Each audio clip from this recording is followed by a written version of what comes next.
Start करते हैं। देखिए रिकॉर्डिंग कर रहे हैं। हाँ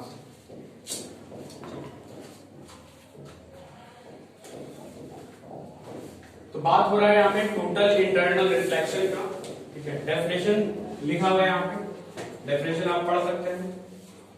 उसको समझने के लिए जरूरी है क्रिटिकल एंगल को समझना। तो क्रिटिकल एंगल क्या होता है एक बार फिर से एक्सप्लेन कर दे रहे हैं, फिर आप देखते हैं। क्रिटिकल एंगल ऑफ इंसिडेंस का वो वैल्यू है।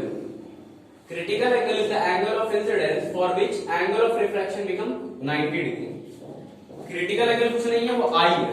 कब है आई? जब आर कितना हो 90 डिग्री हो, वही सी है। अभी हम पूछ रहे थे कि फर्दर हम सी आई को बढ़ाते हैं। अभी हम आई को बढ़ाते बढ़ाते यहां किए तो आर 90 पहुंच गया। ये फर्दर आई को बढ़ाते हैं, अब क्या होगा? हम चाह रहे हैं कि आई को और बढ़ाएं और यहां पे आए,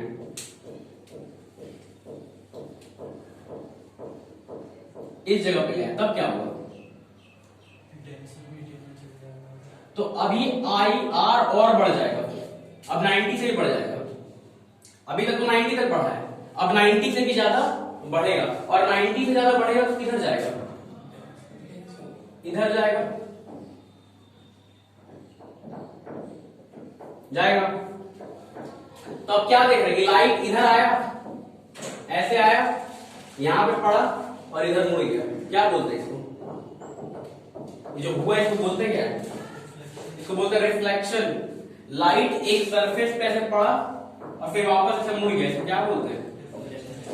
लेकिन अभी तक हमको मालूम था कि रिफ्लेक्शन होने के लिए मिरर चाहिए, मिरर से रिफ्लेक्शन होता है। लेकिन पहली बार देख रहे हैं कि बिना मिरर का रिफ्लेक्शन हो रहा है। ये क्यों हो रहा है? क्योंकि यहाँ पे आई जो है वो सी से ज्यादा है। आई का वैल्यू कितना है? सी से ज्यादा है। तो इसी फेनोमेना को बोलते हैं क्या? Total internal reflection. तो तुमसे पूछेगा टोटल इंटरनल रिफ्लेक्शन कब होता है, तो तुमको दो बात बोलना है। पहला तो क्या? पहला ये क्या? जब लाइट कहां से कहां जाता है? डेंसर से रेयर, तभी होता है। और दूसरा नंबर बात क्या कि जब आई बड़ा होता है सी से, तब होता है।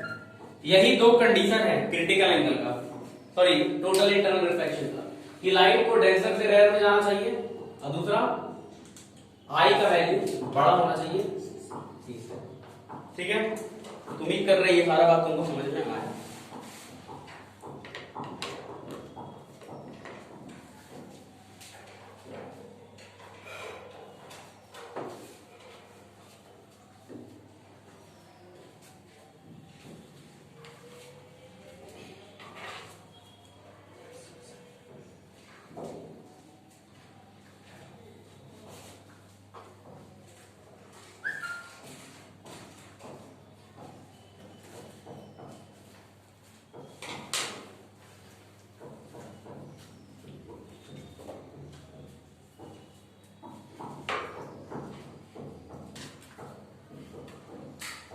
हो गया?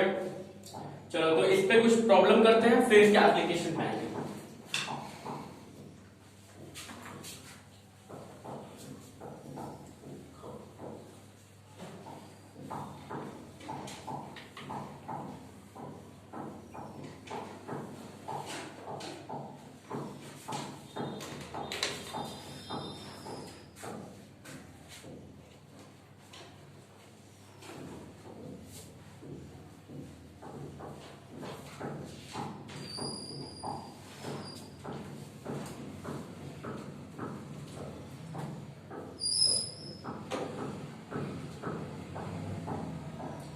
ये ग्लास प्रिज्म है, ठीक है, ये ग्लास प्रिज्म है। इसमें हम लाइट को इंसिडेंट करवा रहे हैं, इधर से लाइट को एंटर करवाएं। अब ये लाइट अंदर में कौन सा रास्ता को फॉलो करेगा ये हमको बताना है। एक चीज दिया हुआ है, इसका क्रिटिकल एंगल। देखो हर चीज का क्रिटिकल एंगल पहले से डिफाइन होता है, वो फिक्स होता है, वो चेंज नहीं होगा। जैसे इसका क्रिटिकल एंगल दिया है 42 डिग्री, ये दिया हुआ है, ठीक है। अब हमको देखना है कहां कहां पे रिफ्रैक्शन हो रहा है। रिफ्रैक्शन कहां पर होता है? जहां मीडियम चेंज होता है, जहां मीडियम चेंज होता है तो वहां पर रिफ्रैक्शन होता है। जैसे कि अभी इस पॉइंट को नाम दे दिए ए, तो क्या ए में रिफ्रैक्शन हो रहा है? बोलो, नहीं हो रहा है, मीडियम चेंज नहीं हो रहा है, हो रहा है कि मीडियम चेंज, तो रिफ्रैक्शन होगा, हाँ होगा। अब कैसे हो रहा है, तो रेयरर से डेंसर, ठीक है, रेयरर से डेंसर में जा रहा है, तो हम इधर लिखते हैं सब कहानी, जो जो हो रहा है हम साइड में लिखते हैं।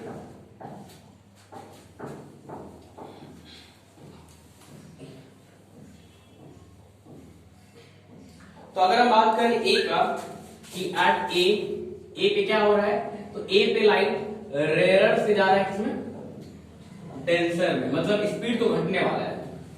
दूसरा नंबर बात, आई का वैल्यू कितना डिग्री है, यहाँ पे कितना डिग्री है,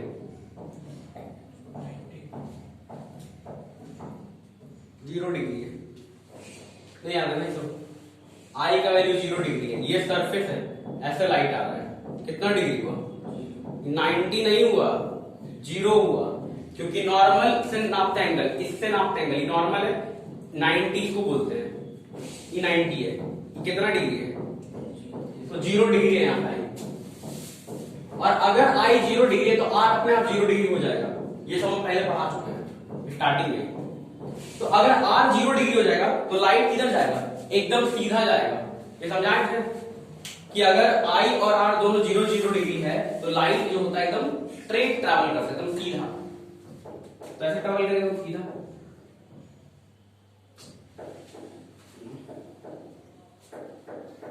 ठीक है, क्लियर है यहां तक, बोलो। अब मान लो यहां तक पहुंच गया लाइट, अब यहां पे आ गया बी, ये हो गया बी, क्या बी पे रिफ्रैक्शन होगा, बोलिए होगा ना, तो अब बी पे भी लिखते हैं कि बी पे क्या हो रहा है, एड बी, अब बी में क्या हो रहा है, उल्टा हो रहा है, क्या, डेंसर टू रेयरर। अब आई का वैल्यू कितना डिग्री है, अब आई हमको पता करना पड़ेगा, थोड़ा मैथमेटिक्स लगाना पड़ेगा, लगाते हैं। तो देखो ये जो प्रिज्म है ये आइसोसेलेस है, आइसोसेलेस मतलब होता है कि दोनों साइड बराबर, क्या, और एंगल कितना डिग्री, 45, तो ये एंगल तो 90 डिग्री हो गया, आई 0 डिग्री, लेकिन ये एंगल कितना डिग्री हुआ, तो ये 90 और ये 45, ये कितना हुआ, 45, यहां तक ठीक है। तो हमको आई निकालना, आई कैसे निकालते हैं, i is the angle between normal and incident ray, normal और इंसिडेंट रे। तो नॉर्मल पहले खींचो, नॉर्मल कैसे खींचोगे, तो नॉर्मल ऐसे खींचते हैं, सरफेस के परपेंडिकुलर, ये नॉर्मल, ऐसे नॉर्मल खींचते हैं ना, सरफेस का परपेंडिकुलर। तो नॉर्मल और इंसिडेंट रे के बीच में कितना डिग्री का एंगल हुआ, देखो कितना डिग्री हुआ, नहीं दिख रहा है, ये एंगल कितना डिग्री होगा, ये भी 45 होगा, समझ में आ रहा है, नहीं आ रहा तो फिर मैथ पढ़ो नहीं आता, ये 45 है तो ये भी 45 होगा, पूरा तो 90 है, नॉर्मल में तो 90 होता है। तो अब हमको आई पता चल कितना डिग्री, और सी कितना डिग्री बोला था, तो क्या आई जो है वो बड़ा हो गया सी से, हुआ, तो दोनों कंडीशन किसका था, ये दो जो कंडीशन लिख दी किसका कंडीशन था, ये था टोटल इंटरनल रिफ्लेक्शन था, तो क्या होगा यहाँ पे, टोटल इंटरनल रिफ्लेक्शन होगा, मतलब बी पर क्या होगा, टोटल इंटरनल रिफ्लेक्शन होगा, तो करा टोटल इंटरनल रिफ्लेक्शन, करा दिए, और ये कितना डिग्री बनाए हो जाएगा, 45 डिग्री। अब यहाँ पे फिर से सरफेस चेंज हुआ, तो यहाँ पे लिखेंगे सी, अब सी पे क्या होगा, तो सी पे फिर से क्या होगा, एट सी, तो सी में क्या हो रहा है, फिर से डेंसर से रेयरर, और इस बार आई का वैल्यू कितना डिग्री, 0 डिग्री, फिर से परपेंडिकुलर होगा, और अगर आई का वैल्यू 0 डिग्री है तो किधर जाएगा, क्या ये फिगर सबको समझ में आया कि बहुत हार्ड पढ़ाने लगेगा, धीरे धीरे बहुत हार्ड चीज पढ़ाने लगेगा, अभी सब हम लोग बस का बात नहीं है, यही लग रहा होगा ना, चलो नोट करो।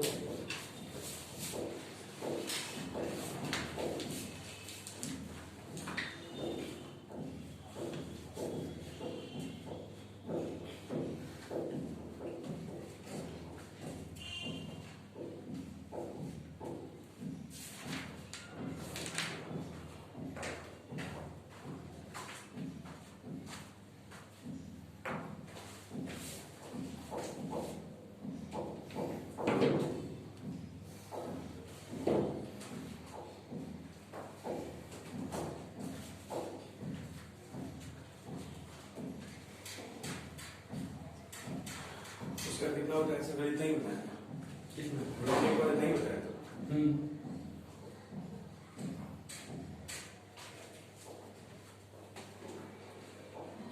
चलो आगे बढ़े।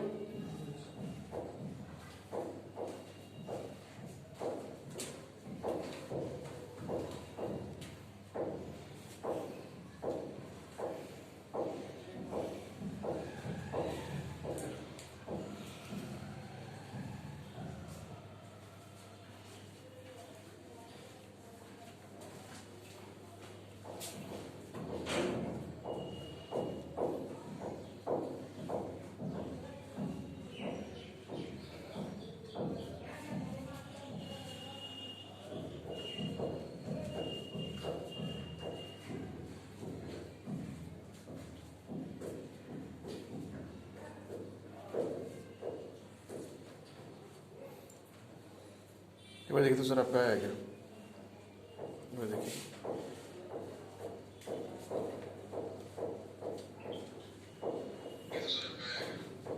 आ गया, आ गया।